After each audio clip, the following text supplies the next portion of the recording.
here to record my first single. What's it called? A Country, Christmas on the Res. It's my forthcoming Christmas album. The great newsman Edward R. Murrow once said, "It's a monopolized opportunity to sit behind a microphone." The bill passed by lawmakers amounts to nearly Andy Harvey gets that opportunity every single day. He's a reporter at the Phoenix NBC affiliate. But he's not just any reporter. He's a reporter from a severely underrepresented minority group, Native Americans. While budget cuts are difficult, they are necessary. I was the only one. It still is, I've become so used to being the only Native American. You get used to it. When I first started off, it was intimidating. I was a little res kid, maybe not little, but I was a res kid. Came off the reservation, very shy, can be intimidated. This is a really tough business. It's competitive. You have to have a really thick skin.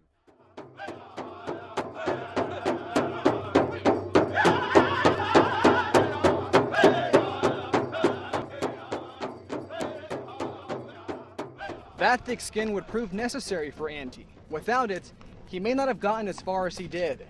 And without him, there would be no Native American representation in one of the largest news markets in America. Through this program, we will explore natives in the TV newsroom and the lack of representation of this minority group, and the problems that can go along with it. Hopefully, we'll pave the road for some solutions. Do you ever get nervous? No. Well, you can. You're going live, you can't get nervous. You just gotta shake it out. A little bit maybe, but once you're on, you just, you kind of forget about it. But what Andy can't forget is how hard it was breaking into this field. Andy always had a knack for telling stories. He went to Shiprock High School where he would do the morning announcements.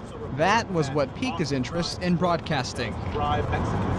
I'd announce the rodeo club is meeting tonight, or I'd interview homecoming queen contestants, stuff like that. It was my early introduction to journalism. That's how you do the news. It's time for it's my weekend now. After he graduated with a degree in broadcast journalism from Northern Arizona University in 1999, Andy went job hunting for an on-air reporter position. No one would hire me. I spent so much time, money, energy on tapes, resumes, putting in, updating all of that, sending it out, researching jobs. Things started to look up, though. A station in Texas was looking to hire a native reporter. He was rejected. I remember this is what she called it. You're a specialized on-air reporter who works best for your Flagstaff market and may not fit into our Texas market. I mean, how do you interpret that? I interpret it as, okay, I'm a long-haired Indian who does not match their demographics, their viewer. I mean, I'm a specialized on-air reporter. I mean, what does that mean, Good job. That's a good interview. I didn't get my first full-time job until first full-time reporting job until 2004. Because I went back to the reservation, taught in the elementary schools for like a year, worked for the IHS Indian Hospital in Shiprock in the communications department. Just worked. Went back to the res to try to figure, I still wanted to do it. My passion was there, but I could not. No one would hire me. We're waiting for callbacks from Republicans, from the Republican lawmakers. So that's the next. We got the Democrat, David Lujan, on the budget story. So now. So how there was lunch. Andy finally got a job in South Dakota as an on-air reporter because of the large Native American community. But years later, he ended up at a station here in Phoenix. But before he graced these studio halls, there was a reporter named Mary Kim Titla. She was the first Native American television reporter in Arizona for more than 20 years. This was a fun one. This was for Best Sports Story. I love doing sports stories. Oh, you do? That's cool. And I covered the Chandler National Little League team going to the Little League World Series. So that was cool. Oh, man. That's another one, just general excellence. First place. I've got these all packed away. That was from 2004. That was probably the last year. And then, did you dominate these categories? well, there weren't too many, to compete against, so. But see, like in this one, I got beat out for first place, second place. So. Unlike Andy, Mary Kim got a job pretty quickly because of her heritage. She told a Tucson news director that she could bring a perspective to the newsroom that no one else could. But just like our nation's first people who underwent assimilation tactics at boarding schools just like this one decades ago, Mary Kim also had to assimilate to become successful.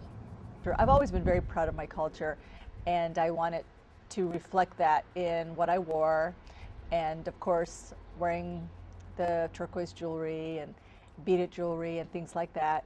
And sometimes I would wear dresses that were native in style. And so my news director had a talk with me, and he said, you know, you might want to consider the perception that people have of you when you go on the air. Do you want to be known as the little Native American reporter, or would you like to be known as simply Mary Kim Titler, the journalist? So she toned down what she wore. Mary Kim even worked on the way she spoke because she had an accent. When she decided to apply for that coveted anchor position, management told her she would have to cut her long hair. It was then she decided it was time to leave that station behind. Before I had a lot of stuff up here with just mementos and things like that, and I just recently put them away. So. Any Emmys? No, that's one thing that eluded me. I have a nomination 1 year, which is exciting, and lots of other awards from the Associated Press and things like that. But yeah, that's one regret, is I wish I would have hung in there to get that Emmy. So I think it still can happen though, you know, because there's other ways to get Emmys now. So right. In 2009, Native Americans only made up 0.5% of the TV broadcast news force, and not much has changed in the last decade.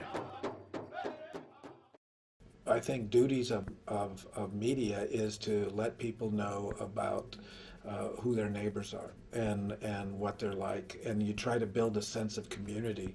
Cronkite professor Rick Rodriguez sits on a diversity committee that pushes for more minorities in the newsroom. He says Native American voices are important. For one of his classes, a student did a story on Navajo veterans. From wars and stories that go uncovered, veterans coming home from the wars is not a very a subject's not covered that often. And then when you go into the subset of veterans coming home to reservations, it's even covered less. And the stories are really illuminating. I mean, I think for the students and for me as an instructor who wasn't really familiar with the Navajo Nation, you're finding out that it's a totally different, in some cases almost a third world country within the borders of the United States, and it's a story that's not being told in mainstream media. We lose out if we don't tell our stories, if we don't let people know. You know, whether it's funding, whether it's educating people. You know, there are people out there who still don't know about Native Americans. You know, they think we're dead. There are people out there who think we're all dead. You go to certain parts of the country, they think we're gone. There are more than 300 Indian reservations in the U.S. and nearly 600 tribes. According to the last census, there are nearly 4 million Native Americans living in the U.S. today. So they're definitely out there. But when was the last time you heard of issues surrounding them? Maybe it's because their voice isn't as strong as it could be. Why aren't there more Native Americans going into journalism? We ask that very question to those who are trying to decide what they want to do with the rest of their lives. High school students. When you guys watch the news here in New Mexico, are there any Native reporters that you guys can identify with? No. My quest for answers takes me on a 325-mile-long drive, crossing state lines from Arizona into New Mexico. I had just found out a few days ago that Anita Luera, who's a recruiter for the Walter Cronkite School of Journalism and Mass Communication, was already making the rounds at reservation high schools. The Navajo Reservation. We are in Gallup, New Mexico. It took us about 5.5 hours to get here. And the first stop that we're making is at Nia Mira High School. I think it's the best journalism school in the country, obviously. I did graduate from there. I did have a television news journalism career for 27 years. Being able to go out to speak to high school kids about this was just really fantastic. It was almost like a natural fit to be able to get out there, talk to young people about why we need them in the field of journalism. Your generation is the lean forward generation. Anita tells the students in Mr. Jones's journalism class there is an extreme need for more Native American journalists. We barely have 1% of our student population at the Cronkite School of Native American Descent. We need more. After Anita's presentation, I pulled aside a few Native students to get their take on Native news coverage. I think the Native American people are missing. They don't really talk about Native Americans on the news, like only if it's about drunk people or... It's not in a positive attitude. Yes, it's not more of a negative. By negative, they don't say anything good. They could say something about football teams or other things, but they just say stuff like, oh, this person did a drunk driving accident and they were Native American. They enter that as Native American. When you guys watch the news here in New Mexico, are there any Native reporters that you guys can identify with? No. No. Do you think if there were one or a couple that maybe you'd be more interested in going into this field? Yeah. Yes. Yeah. Why is that? You don't just want to watch one person, one minority group on the news. You want to see different kinds, so it's more interest. I think that's not something they've ever been exposed to. There's no role models in Native American in news, so they don't even consider it as an option. I think role models is one of those things, because when we see somebody else do it, then we know maybe we could do that. Role models, someone you can look up to. Like Andy Harvey looked up to Mary Kim Titla. I was up in South Dakota for a little over 2 years, and next thing you know, I'm down here. And the only reason why I came down here is because the news director here, Mark Casey, had been following my work. Because Mary Kim Titla, who was the only Native American reporter here, was one of my mentors I met at the Native Journalist Conference back in 2000. So I'd send her tapes when I was in South Dakota. She'd look at it, she'd help me. She'd let the news director look at it, her boss here at 12. He'd see my progress, and then she left, and he wanted to, continue to keep someone in that position, who brings Native stories. Andy recently did a story about a Navajo family, a tragic story of a Marine killed in combat. Among the snow-covered hills near Rock Point, Old Glory flies at half-staff for a fallen Marine. So I used to say, why do you want to join the Marines? He says, Mom, that's going to be my goal. I want people to see me in that black uniform. Eva Yazzie remembers her son, Lance Corporal Alejandro Yazzie, who, while growing up on the Navajo reservation, would pretend to be in the military, playing with his brothers, even building this foxhole, which remains there today. I want people to know him by that name. He was my hero. I'd love to focus on Native stories, but that's not the only stories I do. If I could, I'd do Native stories every day. I feel very good about paving the way for others, and I'm very proud of the young Native people that I see who are now making those inroads and who call me a mentor, because I did try to be that to the young Native American college students in journalism. Having a role model is important, but the cause goes deeper than that. Deborah Norris is the director of the Office of Indian Education at the Arizona Department of Education. She keeps track of academic trends involving Native students. There are national reports where American Indian students across the country are self-reporting that they miss school at almost twice the rate of non-Indian students, and that can correlate into having academic problems in school. Norris says dropout rates are high among Native students. In some schools, the rate is as high as 50%. Norris points out Native students also score the lowest on many standardized tests. They're among the highest in the poverty rates as well. So those socioeconomic factors do, they do figure into the data that, we end up seeing in education. While she says there are more Native students going to college than ever before, the minority group still has some catching up to do. Norris believes leaving the nest and seeking your fortune is a very Western idea. She says many young Native Americans know how important their community is, and leaving it would be foreign. There are a whole host of other roles that a young person might play in their community, and none of them are less important, than going to a university. I mean, you might be born into a certain role by your clan, or just by the structure of society. So we know that there are some communities where it is very difficult for students to, break those ties and go away for several years or possibly in their minds forever. Cultural taboos could also affect the choice of going into this field. It can be a conflict of cultures. Like in Navajo, what I do is considered gossiping. When I told my relatives, they'd ask, what am I going to school for? And I tell them, they're like, oh, you're asaze, you're going to gossip. That's asaze Navajo, means gossip. So you can be the gossiper. So that's what they call it. Andy Ramirez is the managing editor at an ABC Phoenix station.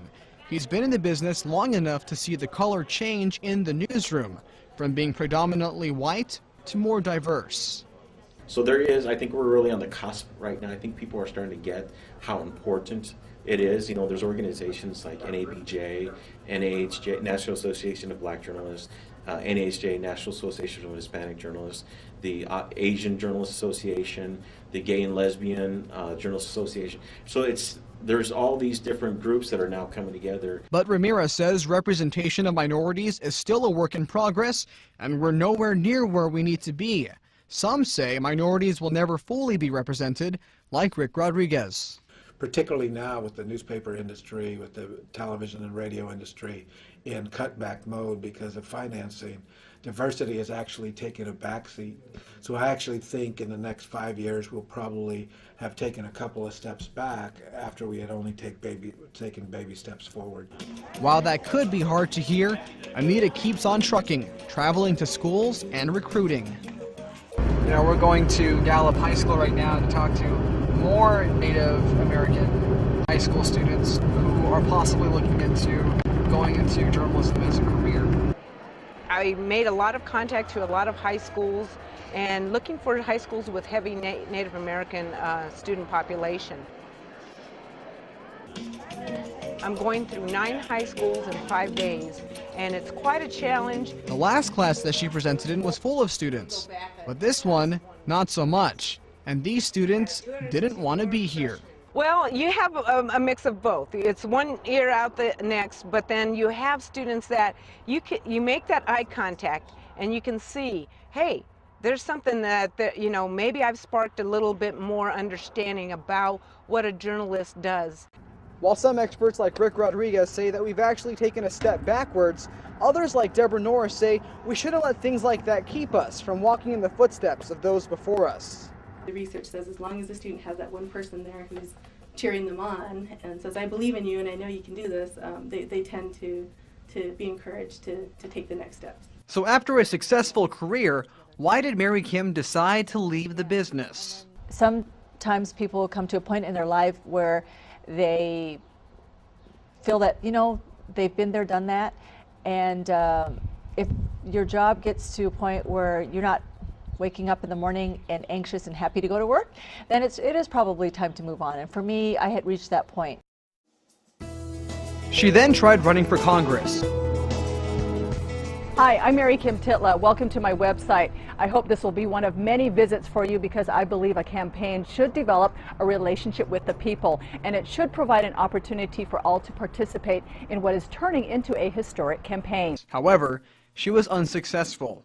But she still runs Native Youth Magazine, a forum for Native students to get their own work published. They get exposure here, but when they're picked up, of course, they get exposure on a national level. With Indian Country Today or like Say Magazine, they picked up some of the stories that we've published. And so they have a real tangible, publication that they can have in hand. And they can use it on a resume. She says she wants to serve as a mentor for years to come. And I hope that more young people will realize that we need to have them at the editorial tables because we need them to pitch those stories, those positive stories about Native Americans and Native American communities, and it will only happen if they're at the table. As for Andy, he says he's not going anywhere anytime soon. Hey there, Celeste. The approval wraps up a 3-day session. Lawmakers were in. But what does the future hold for him? I want to go back to the res someday. I know I do. I know I want to go back to the res someday. In the Information Center, I'm Andy Harvey, 12 News. Because I could teach, or work for my tribe, or work for a nonprofit or Indian organization. Someday. I'm not ready to leave TV yet.